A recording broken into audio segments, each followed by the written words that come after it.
নমস্কার বন্ধুরা, সবাইকে ফাইনাল স্টাডির আরও একটা ক্লাসে সবাইকে ওয়েলকাম জানাচ্ছি। আজকের ক্লাসে আমরা প্রাইমারি টেট রিলেটেড ক্লাস করব। আপকামিং যে তোমাদের এক্সামটা আসছে প্রাইমারি টেট 2024, ঠিক আছে?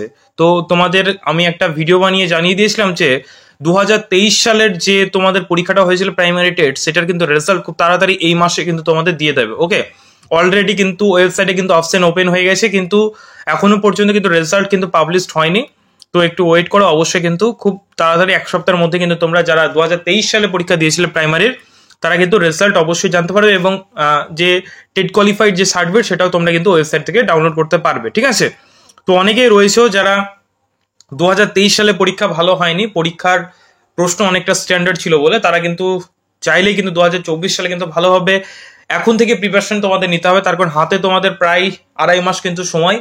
এই এখন থেকে যদি প্রিপারেশনটা ভালো করে নাও, তাহলে কিন্তু তোমরা 2024-এর যে এক্সামটা আসছে সেই এক্সামটা ভালোভাবে ক্র্যাক করতে পারবে। এবং তোমরা সকলেই জানো যাদের সামনে কিন্তু ইন্টারভিউর কিন্তু একটা নোটিশ কিন্তু আসছে। ওকে, ইন্টারভিউ কিন্তু শুরু হওয়ার একটা প্রবণতা আমরা দেখতে পাচ্ছি যে এই বছরে কিন্তু কালী পুজো বা দুর্গাপুজোর পরে কিন্তু একটা ইন্টারভিউ নোটিশ কিন্তু আমরা একটা আশা রাখতেই পারি। তার কারণ অনেক আমাদের যে তোমার অ্যাডহক কমিটি বোর্ড গঠন হওয়ার পরে কিন্তু 2023-এর যে রেজাল্ট সেটা কিন্তু পাবলিশ করার একটা টেন্ডেন্সি কিন্তু আমরা দেখতে পাচ্ছি, ঠিক আছে? তো অবশ্যই কিন্তু এখন থেকে কিন্তু আমাদের প্রিপারেশন কিন্তু নিতে হবে। তো আজকে যে টপিকটা আমরা ক্লাস করবো সেটা হচ্ছে তোমার ইভিএস অর্থাৎ পরিবেশবিদ্যা। এই পরিবেশবিদ্যার টপিকটা তোমাদের প্রাইমারি টেট পরীক্ষার 2024 সালে যে টেট পরীক্ষা হবে সেটার জন্য যেমন হেল্পফুল হবে, তাছাড়া কিন্তু ইন্টারভিউ প্রিপারেশনের জন্য কিন্তু হেল্পফুল হবে। কিভাবে সেটা একটু বলে দিই। যাদের তোমাদের অনেক ক্ষেত্রে দেখবে প্রাইমারি ইন্টারভিউতে জিকে থেকে প্রচুর কিন্তু প্রশ্ন করা হয়, ঠিক আছে? এবং যাদের সায়েন্স ব্যাকগ্রাউন্ড থেকে যারা আসছে, সেটা ক্লাস 12 সায়েন্স ছিল, ঠিক আছে, সায়েন্স স্ট্রিম ছিল, অথবা যারা সায়েন্স নিয়ে অনার্স করেছো, সেটা বায়োলজি হতে পারে, বোটানি হতে পারে, ঠিক আছে, তাছাড়া ম্যাথ হতে পারে, কেমিস্ট্রি হতে পারে, ফিজিক্স হতে পারে, তাদেরই কিন্তু বেসিক্যালি ইভিএস থেকে কিন্তু ভালো প্রশ্ন কিন্তু করা হয়ে থাকে, যেহেতু তারা সায়েন্স ব্যাকগ্রাউন্ডের। ওকে, এবং তাছাড়া কিন্তু যারা জিওগ্রাফি ডিপার্টমেন্ট যারা রয়েছে, মানে জিওগ্রাফি সাবজেক্ট নিয়ে যারা অনার্স করেছে, তাদেরকে কিন্তু এই ইভিএস থেকে কিন্তু প্রচুর প্রশ্ন কিন্তু করা হয়। তারা অবশ্যই কিন্তু ক্লাসগুলো কিন্তু দেখবে। এখান থেকে তোমরা প্রাইমারি টেট যেমন হেল্প পাচ্ছ, সেরকম এর পাশাপাশি কিন্তু ইন্টারভিউর জন্য কিন্তু অলসো হেল্প পাবে। ওকে, তো চলো শুরু করছি আজকের ক্লাস। প্রথম প্রশ্ন স্ক্রিনে দেখতে পাচ্ছ যে ব্ল্যাকফুট রোগ হয় কিসের প্রভাবে, ঠিক আছে? ব্ল্যাকফুট রোগ হয় কিসের প্রভাবে? অপশন এ বলছে দেখো রেডিয়ামের প্রভাবে, অপশন বি হচ্ছে আর্সেনিকের প্রভাবে, অপশন সি হচ্ছে পারদের প্রভাবে, অপশন ডি হচ্ছে তামার প্রভাবে। সঠিক উত্তর কি হবে? সঠিক উত্তর হবে অপশন বি, আর্সেনিকের প্রভাবে তোমার কিন্তু ব্ল্যাকফুট রোগ কিন্তু হয়। ব্ল্যাকফুট মানে যে পায়ের যে তোমার মানে অতিরিক্ত আর্সেনিকের প্রভাবে যেটা তোমার জলের থাকার ফলে যেটা হয় সেটা হচ্ছে তোমার ব্ল্যাকফুট রোগ। ওকে, তো সঠিক উত্তর হবে অপশন বি। নেক্সট প্রশ্ন হচ্ছে উদ্ভিদের ক্ষতি করে এমন একটি বায়ু দূষক হলো। দেখো আগে নিজে উত্তর দেওয়ার চেষ্টা করবে। ওকে, উদ্ভিদের ক্ষতি করে এমন একটি বায়ু দূষক হলো, অপশন এ হচ্ছে CO2 carbon dioxide, option B হচ্ছে ইথিলিন, অপশন সি হচ্ছে ফর্মাল ডিহাইড, অপশন ডি হচ্ছে ক্লোরোফ্লোরোকার্বন, যার হচ্ছে তোমার সংকেত হচ্ছে CFC। ওকে, এবং এটা সংকেত হচ্ছে তোমার CO2। ওকে, তো সঠিক উত্তরটি অবশ্যই কমেন্ট বক্সে জানাবে এবং আমাদের বলা উত্তরের সাথে কিন্তু অবশ্যই মিলিয়ে নেবে। তো একটা উদ্ভিদকে ক্ষতি করে এমন একটা বায়ু দূষক হচ্ছে তোমার অপশন বি হয়ে যাবে সঠিক উত্তর, ইথিলিন হয়ে যাবে। ওকে, নেক্সট প্রশ্ন 3 নম্বর প্রশ্ন, ক্লোরিফর্ম। ওকে, কোলিফর্ম যেটা তোমার জলদূষক এক ধরনের কি? এটা একটা ব্যাকটেরিয়া, একটা ছত্রাক, না ভাইরাস, না জীবাণু? তো কোলিফর্ম যেটা তোমার জলদূষক, যেটা তোমার জলকে দূষিত করে, এটা এক ধরনের কি? একটা ব্যাকটেরিয়া, ছত্রাক, ভাইরাস, না জীবাণু? সঠিক উত্তরটি অবশ্যই কমেন্টে জানিও। ওকে, তো সঠিক উত্তর কি হবে? সঠিক উত্তর হবে অপশন ডি, এটি একটি কিন্তু জীবাণুর নাম। ওকে, নেক্সট প্রশ্ন 4 নম্বর প্রশ্ন, ইউট্রফিকেশন নিয়ন্ত্রণের উপায় কি? ইউট্রফিকেশন সকলেই জানো আশা করি।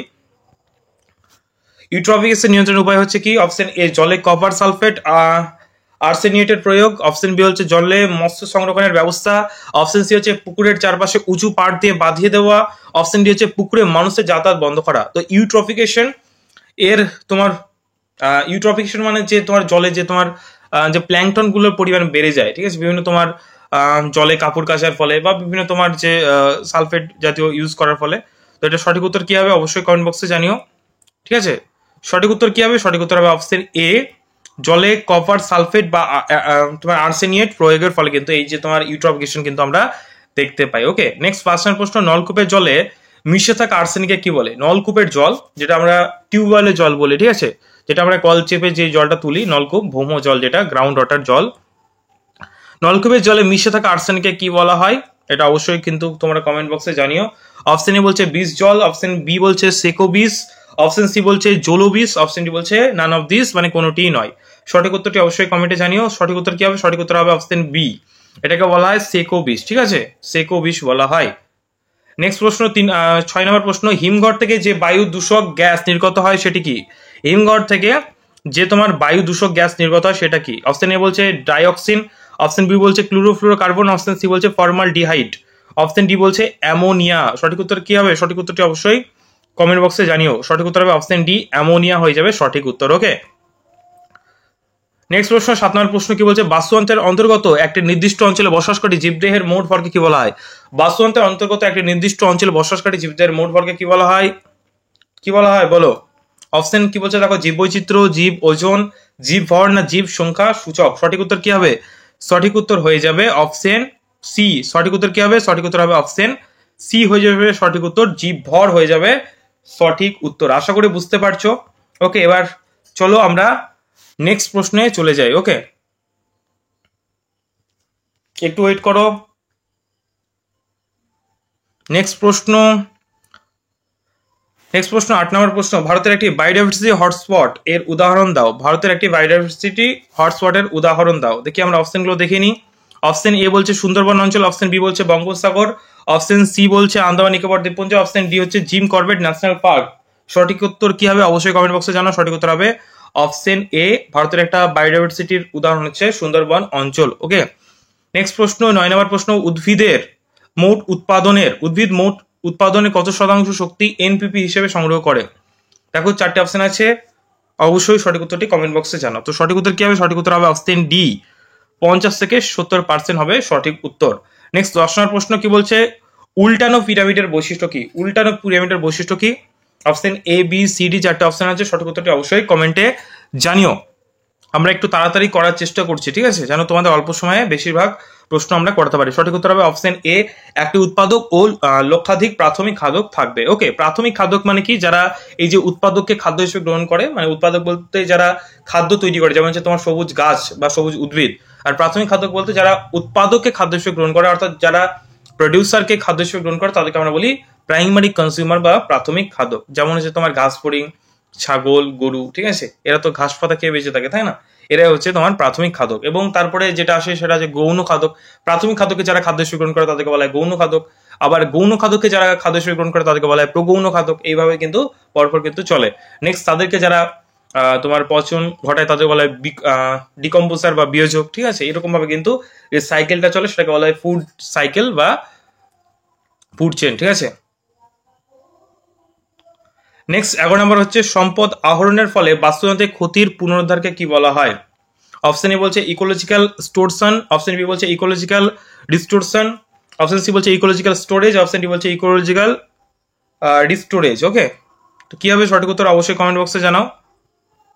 সঠিক উত্তরটি হবে 11 নম্বর প্রশ্নের সঠিক উত্তর কি হবে? Option D, ecological restoration. Option B হবে সঠিক উত্তর। ওকে, নেক্সট 12 নম্বর প্রশ্ন, একটি প্রাথমিক খাদ্যের উদাহরণ দাও। একটু আগে বললাম, দেখো যারা সবুজ উদ্ভিদকে প্রাথমিক খাদক মানে কি? Primary consumer. ঠিক আছে, পিসি শর্ট ফর্মে লিখলাম। যারা সবুজ উদ্ভিদকে খাদ্য হিসেবে গ্রহণ করে, এখানে কে মানে তোমার ঘাস পাতা খায়? দেখলেই বুঝতে পারবে। এখানে দেখো হরিণ কিন্তু ঘাস পাতা খায়। ঠিক আছে, তো সঠিক উত্তর হবে অপশন এ, হরিণ হয়ে যাবে সঠিক উত্তর। ওকে, একটি প্রাণী প্ল্যাঙ্কটনের উদাহরণ দাও। 4টে অপশন আছে, দেখো option A diatom, option B flaps, okay, option C হচ্ছে চিংড়ি, অপশন ডি হচ্ছে ক্ল্যামাইডোমোনাস। সঠিক উত্তর কি হবে? সঠিক উত্তর হবে একটি প্ল্যাঙ্কটনের উদাহরণ হচ্ছে তোমার অপশন বি। ঠিক আছে, সাইফ্ল্যাপস। ওকে, নেক্সট 14 নম্বর প্রশ্ন, একটি সজীব বায়ু দূষকের নাম কি? একটি সজীব বায়ু দূষকের নাম কি? 4টে অপশন আছে, ছত্রাক, সবুজ উদ্ভিদ, ব্যাকটেরিয়া, শৈবাল। সঠিক উত্তরটি অবশ্যই কমেন্ট বক্সে জানিও। সঠিক উত্তর হবে অপশন সি, ব্যাকটেরিয়া হয়ে যাবে সঠিক উত্তর। ওকে, নেক্সট প্রশ্ন, জীব বৈচিত্র্যের সুপার মার্কেট কাকে বলা হয়? অপশন এ সাহারা মরুভূমিকে, অপশন বি ভারতকে, অপশন সি কি বলছে? অপশন সি বলছে ইরাককে, অপশন ডি ভুটানকে। সঠিক উত্তরটি হবে অপশন বি, ভারতকে কিন্তু বলা হয়। ভারত হয়ে যাবে সঠিক উত্তর। নেক্সট প্রশ্ন 16 নম্বর প্রশ্ন, এমআইসি ভোপালে যে তোমার দুর্ঘটনাটা ঘটে, সেই এমআইসি গ্যাসের সম্পূর্ণ নাম জানতে চেয়েছে। এটা কিন্তু প্রাইমারি টেট পরীক্ষা কিন্তু অনেকবার কিন্তু রিপিটেড এসছে, সেহেতু এই প্রশ্নটা কিন্তু মোস্ট ইম্পর্টেন্ট, অবশ্যই মার্ক করবে। কি হবে? মিথাইল আইসোসাইনাইড। ওকে, কি হবে? মিথাইল আইসোসাইনাইড। অপশন এ হয়ে যাবে সঠিক উত্তর। ওকে, সাইনাইড কিন্তু করে দিও না, ঠিক আছে, সাইনাইড কিন্তু হবে না, সাইনেট। ওকে, নেক্সট প্রশ্ন 17 নম্বর প্রশ্ন, জীব বিবর্তনের ফলে লুপ্ত প্রায় একটি প্রাণীর নাম কি? জীব বিবর্তনের ফলে লুপ্ত প্রায় একটি প্রাণীর নাম কি? সঠিক উত্তর কি হবে? সঠিক উত্তরটি হবে অপশন ডি, শকুন হয়ে যাবে সঠিক উত্তর। ওকে, নেক্সট প্রশ্ন, ধোঁয়াশা সৃষ্টির জন্য দায়ী অন্যতম গ্যাসটির নাম কি? ধোঁয়াশা সৃষ্টি করে কোন গ্যাসটি? ঠিক আছে, ধোঁয়াশা সৃষ্টি করে কোন গ্যাসটি? এখানে দেখো 4টা অপশন আছে, carbon dioxide, hydrocarbon, nitrogen dioxide যেটাকে আমরা NO2 নামে কিন্তু চিনি, কার্বন মনোক্সাইড যেটাকে আমরা CO নামে চিনি, ঠিক আছে, কার্বন ডাইঅক্সাইড CO3। ওকে, হাইড্রোকার্বন হচ্ছে H নামে কিন্তু আমরা চিনি। ওকে, এটা হবে কার্বন মনোক্সাইড হয়ে যাবে সঠিক উত্তর। 18 নম্বর প্রশ্নের সঠিক উত্তর হবে অপশন ডি। ওকে, নেক্সট প্রশ্ন, শারীরবৃত্তীয় খরা কাকে বলা হয়? শারীরবৃত্তীয় খরা কাকে বলা হয়? সঠিক উত্তর কি হবে? সঠিক উত্তর হবে, দেখতে পাচ্ছ এখানে 4টে অপশন, সঠিক উত্তর হবে অপশন এ। ঠিক আছে, যে পরিবেশে উদ্ভিদ জল গ্রহণে অসমর্থ হয় সেটাকে বলা হয় তোমার, যেটা আমরা দেখলাম, কি দেখলাম আমরা? শারীরবৃত্তীয় খরা। ওকে, নেক্সট প্রশ্ন কি বলছে? 20 নম্বর প্রশ্ন, খাদ্য পিরামিডের প্রথম ধারণা কে দেন? খাদ্য পিরামিড যেটাকে বলা হয় ফুড পিরামিড, সেটা হবে option A, G Elton. Okay, next প্রশ্ন 21 নম্বর প্রশ্ন, একটি প্রগৌণ বায়ু দূষকের নাম কি? দেখো, যে প্রশ্নগুলো আমরা আলোচনা করছি এগুলো অনেক রাজ্যের পরীক্ষা কিন্তু রিপিটেডলি এসছে এবং এগুলো কিন্তু তোমাদের আবার কিন্তু আসবে, সেহেতু এই প্রশ্নগুলো মোস্ট ইম্পর্টেন্ট, অবশ্যই কিন্তু ভালোভাবে পড়বে এবং এই ক্লাসগুলো কিন্তু রেগুলার তোমরা দেখতে অবশ্যই চ্যানেলটা কিন্তু সাবস্ক্রাইব করে নিও। ঠিক আছে, রেগুলার দেখার জন্য আমরা কিন্তু প্রতিদিন কিন্তু তোমাদের প্রাইমারি টেট 2024কে টার্গেট করে এবং তোমাদের সামনে যে ইন্টারভিউ আছে সেটার জন্য কিন্তু ফ্রি অফ কস্টে ক্লাস করছি। তাছাড়া কিন্তু আমাদের পেড ব্যাচ চলছে প্রাইমারি ইন্টারভিউর জন্য। যারা আমাদের গাইডেন্সে প্রিপারেশন নিতে চাও তারা মাত্র 100 টাকায় কিন্তু আমাদের পেড ব্যাচে জয়েন করতে পারে, এবং প্রাইমারি টেটের জন্য যারা আমাদের পেড ব্যাচে যুক্ত হতে চাও, আমাদের গাইডেন্সে পড়াশোনা করতে চাও, তারা কিন্তু মাত্র 300 টাকায় কিন্তু যুক্ত হতে পারো। ওকে, তো যারা যুক্ত হতে চাও, যে একটা স্ক্রিনে একটা নাম্বার আমি দিয়ে দেবো, সেই নাম্বার কিন্তু অবশ্যই তোমরা কল অথবা হোয়াটসঅ্যাপ করে যারা ইন্টারেস্ট আছো তারা কিন্তু ডিটেলসটা জেনে নিতে পারো। তো সঠিক উত্তর কি হবে? একটি প্রগৌণ বায়ুদূষকের নাম কি? সঠিক উত্তর হবে এই যে এখানে আছে, এটা হবে অ্যাসবেস্টস। ওকে, অপশন বি হয়ে যাবে সঠিক উত্তর। নেক্সট 22 নম্বর প্রশ্ন, পতিত ও ক্ষয়প্রাপ্ত জমিতে দ্রুত বৃদ্ধিপ্রাপ্ত ও উচ্চ ক্যালোরি সম্পন্ন বৃক্ষ ও তৃণজাতীয় উদ্ভিদ রোপণকে কি বলা হয়? ঠিক আছে, কি বলছে দেখো, অপশন এ বলছে শক্তি আবাদ বা এনার্জি প্ল্যান্টেশন, অপশন বি বলছে energy increasing process, option C বলছে এনার্জি রিসার্ভ, অপশন ডি বলছে প্রোডাকশন অফ এনার্জি। সঠিক উত্তর কি হবে? সঠিক উত্তর বলছে অপশন এ, শক্তির আবাদ বা এনার্জি প্ল্যান্টেশন। ওকে, নেক্সট প্রশ্ন দেখতে পাচ্ছি 23 নম্বর প্রশ্ন, ভারতের CO2 বায়ুমণ্ডলে ত্যাগ করে কত পার্সেন্ট? ভারতের CO2 বায়ুমণ্ডলে কত পার্সেন্ট ত্যাগ করে? ঠিক আছে, সঠিক উত্তর কি হবে? সঠিক উত্তর অপশন সি, 3%। ওকে, নেক্সট 24 নম্বর প্রশ্ন, বাস্তুতন্ত্রের একটি জৈব উপাদানের নাম কি? বাস্তুতন্ত্রের একটি জৈব উপাদানের নাম কি? দেখো 4টে অপশন আছে, সঠিক উত্তরটি অবশ্যই কমেন্ট বক্সে জানিও। অপশন এ বলছে আম গাছ, অপশন বি বলছে ছত্রাক, অপশন সি হচ্ছে লিপিড বা ফ্যাট, একই নাম। ঠিক আছে, লিপিড ফ্যাট একই নাম, অপশন ডি হচ্ছে সালফার। সঠিক উত্তর কি হবে? সঠিক উত্তর হবে একটি জৈব উপাদানের নাম হচ্ছে অপশন সি, লিপিড এবং ফ্যাট। ওকে, লিপিড বা ফ্যাট হয়ে যাবে সঠিক উত্তর। নেক্সট 25 নম্বর প্রশ্ন কি বলছে? রাসায়নিক স্বভোজীরা খাদ্য তৈরিতে ব্যবহার করে কি? সূর্যালোক থেকে প্রাপ্ত শক্তি, সমুদ্র থেকে প্রাপ্ত শক্তি, এখানে বলছে সি বলছে সমুদ্র জলের জোয়ার ভাটার জনিত তোমার যে শক্তি, খনিজ পদার্থের জারণ বিজারণ প্রক্রিয়ার মাধ্যমে উদ্ভূত শক্তি। সঠিক উত্তর কি হবে? সঠিক উত্তর হবে অপশন ডি, অপশন ডি হয়ে যাবে সঠিক উত্তর। ওকে, নেক্সট 26 নম্বর প্রশ্ন কি বলছে? প্রতি লিটার পানীয় জলে আর্সেনিকের মাত্রা কত হওয়া প্রয়োজন? দেখো, অপশন এ বলছে 0.05 মিলিগ্রাম, অপশন বি বলছে 0.02 মিলিগ্রাম। নেক্সট আমরা যে অপশনগুলো আছে সেগুলো আমরা দেখে নিই। অপশন সি বলছে 0.03 মিলিগ্রাম, অপশন ডি বলছে 0.04 মিলিগ্রাম। তো সঠিক উত্তর হবে অপশন এ, ঠিক আছে, 0.05 মিলিগ্রাম হয়ে যাবে সঠিক উত্তর। নেক্সট প্রশ্ন কি বলছে? জলে ফ্লোরাইডের মাত্রা কত হলে জল দূষিত হয়? কত হলে দূষিত হয়? সঠিক উত্তর হবে অপশন এ, ঠিক আছে, অপশন এ হয়ে যাবে কিন্তু সঠিক উত্তর, 200 মিলিগ্রাম পার লিটার হয়ে যাবে সঠিক উত্তর। নেক্সট 28 নম্বর প্রশ্ন, MIC যৌগ যে কীটনাশকের উপাদান সেটি হলো কি? সেটার সঠিক উত্তর হবে অপশন বি, সেভিন হয়ে যাবে সঠিক উত্তর। নেক্সট প্রশ্ন, লাস্ট প্রশ্ন, ঠিক আছে, আজকের আমাদের পিডিএফ এর লাস্ট প্রশ্ন, সেটা হচ্ছে 29 নম্বর প্রশ্ন, কোন নির্দিষ্ট স্থানের সকল প্রজাতির জীবকে একত্রে কি বলা হয়? কোন নির্দিষ্ট স্থানের সকল প্রজাতির জীবকে একত্রে কি বলা হয়? এটা তোমাদের আমি আর অ্যান্সার করে দিচ্ছি, এটা তোমাদের হোম টাস্ক থাকলো। এই সঠিক উত্তরটি অবশ্যই তোমরা 29, ঠিক আছে, এটা তোমাদের WH দিয়ে দিলাম, ঠিক আছে, সরি HW দিয়ে দিলাম, ঠিক আছে, হোমওয়ার্ক দিয়ে দিলাম। এটা তোমরা অবশ্যই কমেন্ট বক্সে 29 লিখে যেটা সঠিক উত্তর হবে অবশ্যই কিন্তু তোমরা কমেন্ট বক্সে কিন্তু কমেন্ট করে কিন্তু অবশ্যই জানাও। ওকে, তোমাদের যারা যারা সঠিক উত্তর দেবে অবশ্যই কিন্তু রিপ্লাই করে দেবো।